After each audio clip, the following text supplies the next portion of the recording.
Hello class, welcome back बच्चों। बेटा chapter में दो चीज़ें बाकी हैं। एक टॉपिक बताना है मुझे, ऑब्जेक्टिव ऑफ गवर्नमेंट बजट, और बेटा थोड़े से न्यूमेरिकल करने हैं। और फिर बेटा आज ही मैं शिफ्ट कर जाऊंगा बेटा किसी ना किसी सैम्पल पेपर पर। ठीक है जी, अरिहंत पब्लिकेशन का सैम्पल पेपर आज करेंगे बेटा। 76 के अराउंड क्वेश्चन है ये बेटा। कल नहीं तो परसों का 15 मिनट का लेक्चर और लगेगा इसके ऊपर। फिर बेटा विद्या पब्लिकेशन का सैम्पल पेपर, ठीक है जी। और फिर कहीं जाकर बेटा कुछ टेस्ट की बात करेंगे। बेटा मुझे अभी टर्म 1 के लिए 9 चैप्टर कराने हैं, और एवरेजली कोई भी चैप्टर 2.5 दिन से ज़्यादा का नहीं है। मेरे पास ऐसा कोई चैप्टर नहीं है बेटा जो 2.5 दिन से ज़्यादा का हो, ठीक है ना। ध्यान रखना, टेस्ट पे मेहनत ज़्यादा है, एमसीक्यू पे मेहनत ज़्यादा है। इको का सिलेबस बस बहुत आसान है, आप एमसीक्यूज़ पे मेहनत कर लो। मैं नहीं मानता बेटा 39 भी आ जाए, पूरे ही 40 आएंगे बेटा। लो प्यारे बच्चों, करते हैं बात। पहले बात कर रहे हैं objective of government budget. Objectives of government budget.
लो प्यारे बच्चों, सामने देखना, मैंने कुछ 6 हेडिंग लिख दिया बेटा। एक एक करके चर्चा स्टार्ट करते हैं। सबसे पहले चर्चा यहां से स्टार्ट करता हूं बेटा, reduce the inequality of income and wealth.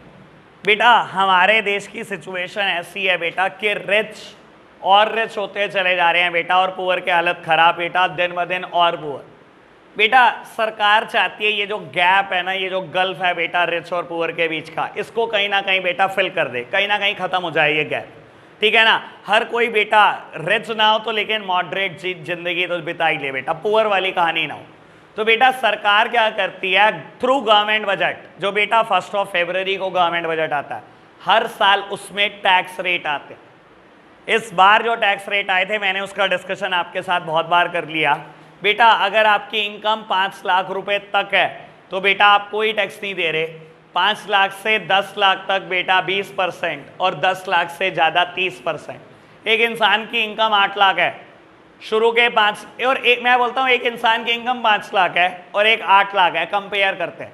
जिसकी इनकम 5 लाख है उसे कोई टैक्स देना है? उसके पास जो खर्चने के लिए इनकम बची वो भी 5 ही लाख बची, कोई टैक्स ही नहीं है बेटा। बाबू जिसकी इनकम 8 लाख है उसका सोचो, 5 लाख तक कोई टैक्स नहीं दिया, 3 लाख पे 20% यानी कि 60,000। बेटा 8 में से 60,000 सरकार खा गई, आपके पास छोड़ा ही कितना, 740। कहीं ना कहीं जो गैप बेटा 3 लाख जितना बड़ा था, कहीं ना कहीं बेटा आपने 60,000 तो उसमें से उड़ा ही दिए, कहीं ना कहीं ये गैप तो आपने 240 कर ही दिया। सरकार का एम यही है बेटा, reduce the inequality of income and wealth. कहीं ना कहीं बेटा वो चाहती है कि वो पुअर पे स्पेंड ज़्यादा करे, पुअर से टैक्स कम ले। बेटा एक पेपर में एग्जाम्पल आ सकता है, आप ध्यान रखना, मैं अभी एग्जाम्पल दे रहा हूँ। खाली ये मतलब नहीं है इसका बेटा कि आपको रिच से टैक्सेस लेने हैं, पुअर से टैक्सेस नहीं लेने। पुअर के ऊपर आपको स्पेंड भी ज़्यादा करना है, जस्ट लाइक बेटा उज्ज्वला योजना। मैंने तो एक ट्रेंड देख लिया बेटा, बहुत सारे मैंने सैंपल पेपर पढ़े, उनका ट्रेंड ये है बेटा, करंट जो भी स्कीम्स चल रही है ना बेटा, उन्हीं का एग्जाम्पल दो, बच्चे को फंसाओ। उज्ज्वला योजना क्या है बेटा, टीवी ऐड देखते हो, एलपीजी सिलेंडर गरीब परिवारों को फ्री दे रही है ना बेटा गवर्नमेंट। सर देखा तो होगा ना बेटा, गरीब परिवारों को बेटा आप गैस सिलेंडर फ्री दे रहे हो बेटा। बाबू यही उज्ज्वला योजना है, कहीं ना कहीं बेटा स्पेंडिंग मोर ऑन पुअर, उनसे कुछ लेना भी नहीं है टैक्स के नाम पर, और उनके लिए बेटा स्पेंड भी करना है हमारे को। समझ आई बात? ये हमारा पहला ऑब्जेक्टिव है जो हमने पढ़ लिया। Second one is economic stability. बेटा आराम से समझना, मैं बोलता हूं बेटा बजट आने से पहले सरकार ने पिछले पूरे साल की सिचुएशन को एनालाइज करा, और बेटा सिचुएशन ये कहती है कि मार्केट में इन्फ्लेशन आ रखा है। आपको बताइए बेटा इन्फ्लेशन क्यों आता है, कल मैंने बात भी करी इसकी। इन्फ्लेशन आता क्यों है बेटा? जब आप इकोनॉमी में मनी सप्लाई बढ़ाते हो तो बेटा इन्फ्लेशन आता है। यानी कि बेटा पिछले पूरे साल मनी सप्लाई देश में बढ़ी हुई है, तभी इन्फ्लेशन चल रहा है। सरकार जब बजट लाई ना, तो सरकार ने ना बजट में डिक्लेयर करा कि मैं इस साल खर्चे नहीं करूंगी, कम करूंगी। खर्चे कम करने से क्या होगा बेटा? सर टैक्सेस तो आप ज्यादा ले रहे हो लोगों से, लेकिन खर्च रहे हो कम। क्यों बेटा? ताकि इकोनॉमी में मनी सप्लाई ज्यादा ना पहुंचे, ना तो मनी सप्लाई ज्यादा पहुंचेगी और इन्फ्लेशन ऑटोमेटिकली करेक्ट हो जाएगा। तो क्या बेटा गवर्नमेंट बजट का काम इकोनॉमिक स्टेबिलिटी भी है बेटा? देख लो, इकोनॉमी को स्टेबल बनाने के लिए आप बेटा बहुत हद तक इस्तेमाल करते हो गवर्नमेंट बजट का। समझ में आया? अगर इन्फ्लेशन है तो ऑटोमेटिकली अपने खर्चों को कम कर दो, एंड वाइसा वर्सा। अगर डिफ्लेशन है तो सरकार बेटा खर्चती ज्यादा है बेटा। बजट में पहले ही बता देती है इस साल मैंने इतने इतने खर्चे करने हैं, फालतू ही खर्च करूंगी। समझ आई बेटा बात? Economic stability. बेटा next heading is management of public enterprises. बेटा आज भी बहुत सारी पब्लिक एंटरप्राइजेस एग्जिस्ट करती हैं, ठीक है ना बाबू? अगर किसी पब्लिक एंटरप्राइज को मैनेजमेंट की जरूरत है या बेटा कुछ पैसे की जरूरत है, ये पैसा कहां से आता है बेटा? Through government budget only. आज बेटा इंडियन रेलवे को बुलेट ट्रेन की जरूरत थी, किसने दिया पैसा? गवर्नमेंट बजट में ही डिक्लेयर हुआ था बेटा कि ये बुलेट ट्रेन आएगी, 30,000 करोड़ सरकार एक्सपेंड करेगी इनिशियली, और उसके बाद और बढ़ाएगी एक्सपेंडिचर हर साल। तो बेटा किसी भी पब्लिक एंटरप्राइज को कभी भी पैसे की जरूरत होती है बेटा, कहां से मिलता है? गवर्नमेंट बजट से ही मिलता है। तो गवर्नमेंट बजट के अभी तक मैंने 3 ऑब्जेक्टिव पढ़े बेटा। बाबू पहला ऑब्जेक्टिव है reduce the inequality of income and wealth. ये जो बेटा इनकम में जो वेल्थ में इनइक्वालिटी है ना, इस गैप को खत्म करना बेटा। रिच के ऊपर ज्यादा टैक्सेस लगाना, पुअर से टैक्स नहीं भी लेना, और बेटा उसके ऊपर स्पेंड भी करना बेटा। ये कर रहे हैं हम बेटा बजट से। बाबू हम क्या कर रहे हैं और बजट से बेटा? अगर इन्फ्लेशन है तो अपने खर्चों को कम दिखा रहे हैं बेटा, और अगर बेटा डिफ्लेशन है तो अपने खर्चों को ज्यादा कर रहे हैं, ताकि बेटा इन्फ्लेशन या डिफ्लेशन करेक्ट हो जाए। बेटा मैनेजमेंट ऑफ पब्लिक एंटरप्राइजेस, कोई भी पब्लिक एंटरप्राइज है, पोस्ट ऑफिस कहता है मुझे नई ब्रांचेस लगानी है, पैसों की जरूरत है, गवर्नमेंट पैसे देती है बेटा बजट से। रेलवे को जरूरत है, रेलवे को मिलता है। जिस भी पब्लिक एंटरप्राइज को जरूरत होती है बेटा, सरकार पैसा देती है बजट से। This is management of public enterprise. अब पहली हेडिंग पर आ जाओ बेटा, रीएलोकेशन ऑफ रिसोर्सेस।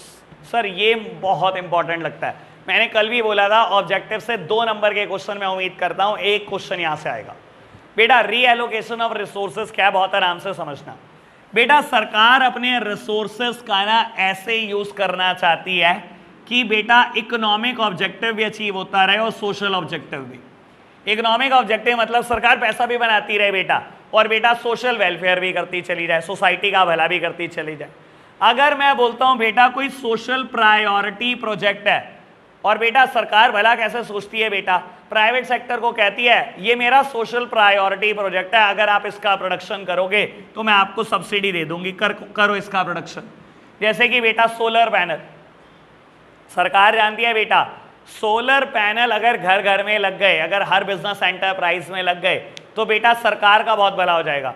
क्यों बेटा? इलेक्ट्रिसिटी बाबू कहीं ना कहीं एग्जॉस्टेबल है बेटा, कहीं ना कहीं बेटा सोलर, ठीक है ना, सूरज का एग्जॉस्ट होएगा बेटा।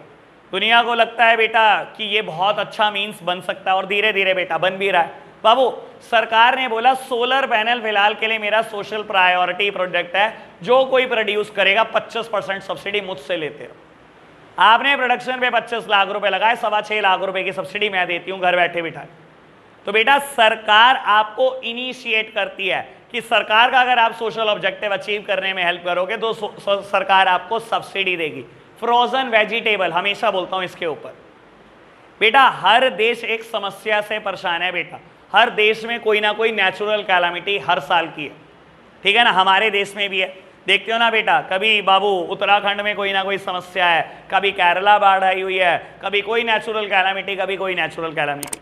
बेटा सरकार का एक एम है बेटा, कुछ भी हो जाए, पूरे देश में नेचुरल कैलामिटी आ जाए, लेकिन बेटा कोई इंसान भूखा ना मरे। और सरकार कैसे बचा सकती है बेटा ऐसे लोगों को? फ्रोजन वेजिटेबल से। बेटा हमारे यहाँ पर तो हम बहुत सारी चीज़ें फ्रेश खा रहे होते हैं, 2-3 चीज़ों में बेटा हम फ्रोजन में चले गए। चाप्स देख लो, पीस देख लो, कॉर्न्स देख लो, चले गए ना बेटा हम 2-3 चीज़ों में।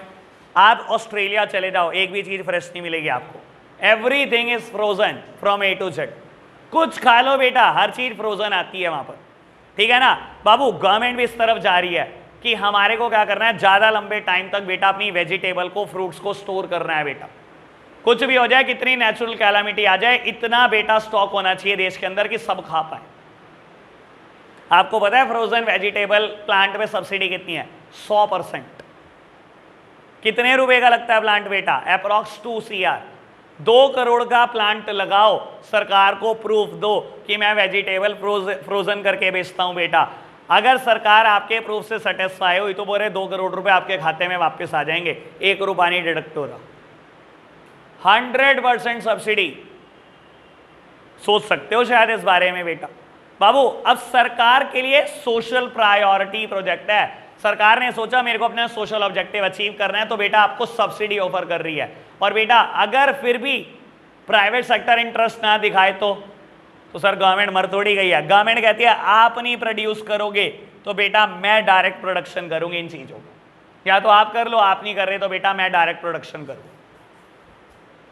पता है ना बेटा इंडिया में पब्लिक सेक्टर और प्राइवेट सेक्टर मिलकर चलते हैं बेटा। प्राइवेट सेक्टर भी प्रोड्यूस करता है, पब्लिक सेक्टर भी। सोशलिस्टिक इकोनॉमी, सॉरी हमारी मिक्स्ड इकोनॉमी है बेटा, ठीक है ना। सरकार सोशलिस्टिक पैटर्न फॉलो करती है बेटा, प्राइवेट सेक्टर कैपिटलिस्टिक। हमारी मिक्स्ड इकोनॉमी है। आप नहीं प्रोड्यूस करोगे तो सर सरकार कर लेगी, ठीक है ना बेटा। और बाबू अगर सरकार के लिए कोई चीज सोशल प्रायोरिटी नहीं है तो सरकार कहती है उसमें तो मैं कमाऊंगी, उसमें क्यों ना कमाऊं। लिकर कितना टैक्स? 200%। सिगरेट तंबाकू कितना टैक्स? 200%। सरकार कहती है उसमें क्यों छोड़ू कमाई, मैं तो मैं अपना इकोनॉमिक ऑब्जेक्टिव पूरा करूंगी, मैं तो प्रॉफिट कमाऊंगी इसमें। तो बेटा अगर सरकार ने अपने रिसोर्सेज का इस्तेमाल ऐसे किया है बेटा कि जहां कमाना पड़ता है सरकार को वहां छोड़ती नहीं है बेटा, और जहां बेटा सोशल प्रायोरिटी प्रोजेक्ट है वहां सब्सिडीज दे दे के बेटा यही टैक्सेस खर्च कर देती है। यहां से जो टैक्स कमाती है बेटा वो सोशल प्रायोरिटी प्रोजेक्ट में सब्सिडी देकर खर्च कर देती है। क्लियर हुई बेटा बात? ओके बात? अभी तक कोई दिक्कत तो नहीं बेटा? 4 बातें हमने कर ली बेटा। बाबू 5वां ऑब्जेक्टिव है, पहले ये पढ़ लो, रिड्यूस रीजनल डिस्पैरिटीज, या तो ये कह लो या कह लो बैलेंस रीजनल डेवलपमेंट। बाबू देखो कभी ना किसी ने सोचा नहीं था कि गवर्नमेंट बजट हेल्प कर सकता है रीजन डेवलप करने में। आपके देश में रीजनल डिस्पैरिटीज बहुत ज्यादा है बेटा, ठीक है ना। दिल्ली की डेवलपमेंट सहारनपुर जितनी है, सहारनपुर की डेवलपमेंट रामपुर मनिहारन जितनी है। सर रीजनल डिस्पैरिटीज समझते हो ना बेटा, हर रीजन इक्वली डेवलप नहीं है। मेट्रो सिटीज डेवलप पे डेवलप, अर्बन एरियाज थोड़े कम डेवलप, रूरल एरिया के हाल और खराब है बेटा, और बैकवर्ड रीजन, रिमोट रीजन, उनके हाल और ज़्यादा ही खराब है, ठीक है ना। बाबू किसी ने सोचा नहीं था कि रीजनल डिस्पैरिटीज को खत्म किया जा सकता है through government budget. Hats off to Manmohan Singh, ठीक है ना बेटा। एक टाइम पर हमारे फाइनेंस मिनिस्टर थे, इन्होंने एक ऐसी फिलॉसफी दी बेटा, एक ऐसी पॉलिसी बनाई बेटा जिसकी वजह से ये रीजनल डिस्पैरिटीज खत्म होने लगी बेटा। मनमोहन सिंह जो फर्स्ट फाइनेंस मिनिस्टर हमारे ऐसे थे बेटा जिन्होंने ऑफर किया था बेटा टैक्स हॉलीडेज। इसके बारे में बहुत चर्चा किया हूं पहले भी बेटा। टैक्स हॉलीडेज क्या होते हैं? मनमोहन सिंह ने ना कुछ रीजन्स बेटा देखे जो बिल्कुल डेवलप नहीं थे इंडिया में, जो बेटा जंगल ही जंगल थे बेटा, कोई आना पसंद नहीं करता था। मनमोहन सिंह ने बेटा बोला कि ये रीजन मैंने आइडेंटिफाई करे हैं, यहाँ पर SEZ हम डेवलप करेंगे या बेटा हम टैक्स हॉलीडे दे रहे हैं। टैक्स हॉलीडे मतलब टैक्स की छुट्टी है। छुट्टी मतलब 10-10 साल तक इस जगह पर कोई टैक्स नहीं है। कोई भी कंपनी आओ, इंडिया की जितनी मर्जी बड़ी कंपनियां, आप यहाँ पर फैक्ट्री लगाओ, आपको कोई टैक्स नहीं देना। No income tax, no sales tax, no GST, no excise duty, no service tax, कुछ नहीं लेंगे आपसे। आप बस फैक्ट्री लगाओ, 10 साल तक कोई टैक्स नहीं, अकाउंट्स भी बनाने की जरूरत नहीं, मस्ती करो। 10 साल सर 10 साल बहुत होते हैं एक बहुत बड़ी एंटिटी के लिए। एंटिटी सोचे यार मेरा 1 साल का टैक्स है 1000 करोड़, 10 साल में मैं बचाऊंगी 10,000 करोड़, चल मैं क्या करता हूँ 500 करोड़ की फैक्ट्री लगा लेता हूँ, 9500 करोड़ फिर भी बचेंगे। ये बिल्कुल वही है बेटा जो अंबुजा सीमेंट ने किया था, आपके शहर के बिल्कुल बराबर में भगवानपुर, 10 साल टैक्स हॉलीडे रहा है, 10 साल। ऐसे ही एक जगह बेटा हिमाचल में बद्दी, 10 साल टैक्स हॉलीडे, और हुआ क्या बेटा, इतना बैकवर्ड रीजन इतना डेवलप हो गया, इतनी एम्प्लॉयमेंट अपॉर्चुनिटी वहां क्रिएट हो गई, जगह जगह होटल ढाबे बन गए बेटा, हर चीज। क्या रीजन डेवलप किए जाते हैं गवर्नमेंट बजट से? करके दिखाया बेटा मनमोहन सिंह जी ने। समझ में आई बेटा बैलेंस रीजनल डेवलपमेंट क्या है? बेटा सरकार का एम है हर रीजन इक्वली डेवलप करे, लोग माइग्रेट ना करें, अपना शहर ना छोड़ें बेटा, दूसरे शहर ना पहुंचे, अपना गांव ना छोड़े किसी और शहर में ना जाए, ठीक है ना। प्रेशर बढ़ता है बेटा ऐसे एक शहर के ऊपर बहुत ज्यादा, और नेचुरल रिसोर्सेज पर भी। इतनी बात समझ में आई बेटा? इसमें एक बात आप ध्यान रखना, टैक्स हॉलीडे के साथ साथ SEZ, सरकार ने बेटा बहुत सारे बैकवर्ड रीजन में SEZs बनाए। SEZ समझते हो क्या होता है बेटा? फुल फॉर्म बता के कुछ होते रहते हो। मैंने पूछा समझते हो क्या होता है? कहते हैं SEZ, अच्छा स्पेशल इकोनॉमिक जोन। तो मैंने भाई साहब फारसी में बोला है क्या होता है SEZ?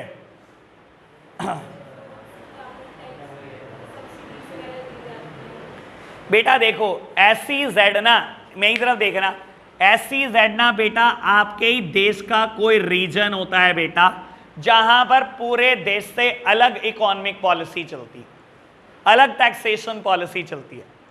यानी कि SEZ क्या है बेटा? ज्योग्राफिकल रीजन है बेटा जहां की इकोनॉमिक पॉलिसी पूरे देश से अलग होती है बेटा। स्पेशल इकोनॉमिक जोन्स बेटा ये भी रीजन को डेवलप करने के लिए किया जाता है। आपको बता देता हूं, आप SEZ में कोई भी फैक्ट्री लगाते हैं पूरी जिंदगी के लिए कोई टैक्स नहीं होता। टैक्स हॉलीडे तो 10 साल है, SEZ के ऊपर पूरी जिंदगी के लिए कोई टैक्स नहीं होता, ठीक है ना। मैं भी और चर्चा नहीं करना चाहता, मेरे पास तो बहुत है SEZ पे बताने के लिए, ठीक है ना। लेकिन भाई अभी एक्स्ट्रा बातों में मेरे को लिमिट रखो भाई, ठीक है ना। मान के चलो हमने को कुछ नहीं आता भाई, टाइम नहीं है इतना। आगे बढ़ते हैं बेटा, बात करते हैं इकोनॉमिक ग्रोथ की। लो प्यारे बच्चों, एक लास्ट चर्चा जो मेरे को करनी है ऑब्जेक्टिव ऑफ गवर्नमेंट बजट में, इकोनॉमिक ग्रोथ। बेटा किसी भी देश की इकोनॉमिक ग्रोथ मेजर होती है through the rate of savings and investment. और बेटा क्या होती है सेविंग एंड इन्वेस्टमेंट ये बता देता हूं। बाबू आप हाउस होल्ड हो, आप बेटा अपना पैसा सेव करते हो इन बैंक्स, और बेटा बैंक क्या करता है, इस पैसे को बेटा लोन पर देता है टू द बिजनेस फर्म। बेटा इसको बोला जाता है सेविंग्स और इसको बोला जाता है इन्वेस्टमेंट,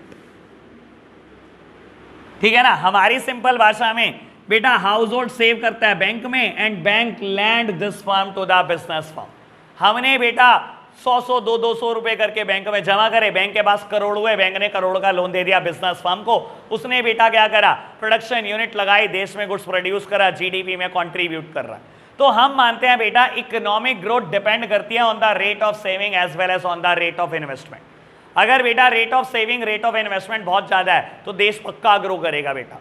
और सरकार गवर्नमेंट बजट से लालच देती है बेटा ताकि ये रेट बढ़े। कई बार बेटा आपको कहा जाता है कि अब हम interest rate on saving account बढ़ा रहे हैं। कई बार आपको लालच दिया जाता है बेटा कि हम किसान विकास पत्र का रेट ऑफ इंटरेस्ट बढ़ा रहे हैं। कई बार लालच दिया जाता है हम FD का रेट ऑफ इंटरेस्ट बढ़ा रहे हैं। कई बार लालच दिया जाता है कि हम लोन पर इंटरेस्ट रेट कम कर रहे हैं। हम एक स्कीम ला रहे हैं जिसका नाम है बेटा प्राइम मिनिस्टर एम्प्लॉयमेंट जनरेशन। बेटा ऐसा करने से क्या होगा, अगर आप बेटा कोई इस स्कीम के अंडर लोन देता है 25% सब्सिडी, करोड़ का लोन लोगे 75 लाख वापस करने हैं, 25 लाख वापस ही नहीं करने। तो बेटा सरकार का एम क्या है बेटा, rate of saving as well as rate of investment बढ़े।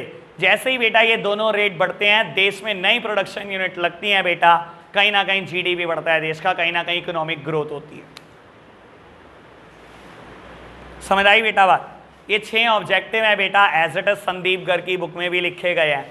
आपने रीड वहीं से करना है बेटा। मैंने पहले ही कहा नोट्स बनाने का अब कोई टाइम नहीं रह गया, ठीक है ना। जिनके नोट्स बने हुए हैं बेटा वो वहां से पढ़ते रहो, जिनके नहीं बने हुए बेटा वो संदीप गर्ग से पढ़ लेना, नहीं तो नोट्स फोटो स्टार्ट करा। मैं न्यूमेरिकल स्टार्ट करा रहा हूँ बेटा। आप सबसे पहले बुक निकालो मैक्रो इकोनॉमिक्स संदीप गर की बुक, जो नहीं लाए हुए बेटा माशाल्लाह भगवान उनका बहुत भला करेगा।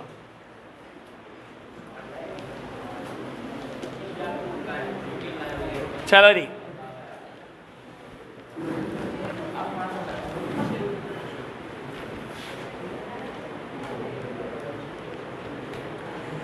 बाबू फटाफट से मेरी बुक में पेज नंबर है 10.14 और यहां पर एक बेटा यूनियन बजट दिखाया गया 2017-18 का, पेज नंबर 10.14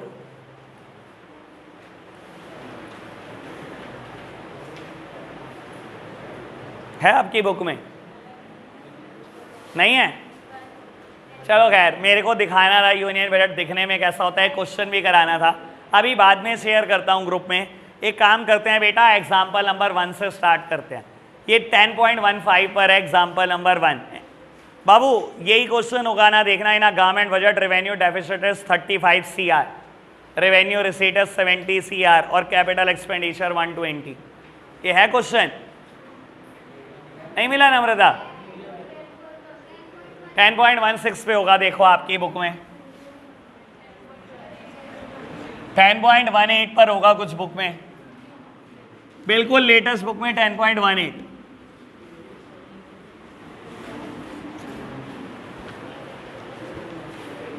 बेटा सामने देखना, न्यूमेरिकल स्टार्ट करेंगे, 8 से 9 न्यूमेरिकल है बेटा, बहुत स्पीड पर करने हैं मेरे को, ठीक है जी।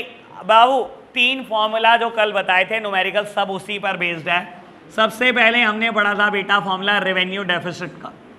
बेटा रेवेन्यू डेफिसिट किसके बराबर होता है? Revenue expenditure minus revenue receipts. फिर हमने बेटा कल फॉर्मूला पढ़ा था फिस्कल डेफिसिट। बेटा फिस्कल डेफिसिट का फॉर्मूला होता है total expenditure minus total receipts excluding borrowings. Borrowing itself a fiscal deficit. बेटा देन बेटा हमने पढ़ा था प्राइमरी डेफिसिट, और बेटा प्राइमरी डेफिसिट का फॉर्मूला है फिस्कल डेफिसिट माइनस इंटरेस्ट, और ये इंटरेस्ट बेटा पिछले साल का होता है, ठीक है ना बेटा, इंटरेस्ट पेमेंट। तो पिछले साल बोरोइंग करिए, ये उसका ब्याज है बेटा। बाबू ये फॉर्मूला आपने पढ़े थे, बस इसी फॉर्मूला पर बेस्ड 8 या 9 न्यूमेरिकल है, 8 या 9 मिनट लगेंगे करने में बेटा, फटाफट से फिनिश करते हैं। बेटा पहला एग्जाम्पल है, एग्जाम्पल 1 कहता है रेवेन्यू डेफिसिट, ये देता है मेरे को रेवेन्यू डेफिसिट 35 करोड़, और बेटा बताता है revenue expenditure revenue receipt 70 crore. Revenue deficit भी देता है, रेवेन्यू रिसीट्स भी देता है, और आपको कहता है रेवेन्यू एक्सपेंडिचर कैलकुलेट करो। सर कितनी को देर का काम है? Revenue deficit 35 CR is equals to revenue expenditure minus revenue receipts, तो रेवेन्यू एक्सपेंडिचर आ गया बेटा 105 CR। खत्म पहला एग्जाम्पल। एग्जाम्पल नंबर 2, बेटा क्वेश्चन कहता है किसी गवर्नमेंट बजट में इंटरेस्ट पेमेंट है बेटा 1,40,000 और बेटा पूरे साल की बोरोइंग है 270। बेटा आपको कहा जाता है प्राइमरी डेफिसिट निकालना। सामने देखना, प्राइमरी डेफिसिट निकालना है, कहता है बेटा इंटरेस्ट पेमेंट इज 140। लो जी, इंटरेस्ट पेमेंट इज 140। आपको कहा जाता है बेटा बोरोइंग 270 है। सर फिस्कल डेफिसिट ही बोरोइंग होती है, कल भी बोल के गया हूं बेटा। लो आंसर क्या आ गया? 1 मिनट में आ गया बेटा 130। बढ़े आगे, चलो जी 2 एग्जाम्पल हो गए बेटा, 9 है बेटा, पढ़ते चलो। अगला क्वेश्चन तू कर दे बोर्ड पर, पूरे मजे आ जाएंगे भाई। आओ लो बेटा, एग्जाम्पल नंबर 3 की बात करते हैं। बेटा कहता है गवर्नमेंट बजट में प्राइमरी डेफिसिट है 12,000 करोड़। बेटा गवर्नमेंट बजट में प्राइमरी डेफिसिट है 12,000 करोड़, कहता है इंटरेस्ट है बेटा 7,000 करोड़, फिस्कल डेफिसिट निकालना है। निकल गया, मैं नहीं करा रहा। एग्जाम्पल 3। एग्जाम्पल 4 कहता है बेटा as per the government budget interest payment is estimated at 10,000 crore which is 40% of the primary deficit, calculate the fiscal deficit. सामने देखना, आपको कहा गया बेटा किसी गवर्नमेंट बजट में इंटरेस्ट 10,000 करोड़ है जो कि प्राइमरी डेफिसिट का 40% है, और आपको कहा गया फिस्कल डेफिसिट निकालो। बेटा अगर इंटरेस्ट पेमेंट इसने बोल दिया आपको कि 10,000 करोड़ है, और ये भी बोल दिया कि ये प्राइमरी डेफिसिट का 40% है। जैसा क्वेश्चन कहता है वैसा ही करेंगे हम। इसने बोला ना बेटा कि ये प्राइमरी डेफिसिट का 40% है, 40% है, ठीक है जी। प्राइमरी डेफिसिट का 40% इंटरेस्ट जो कि 10,000 करोड़ है। बेटा यहां से प्राइमरी डेफिसिट आप कैलकुलेट कर सकते हो इजीली।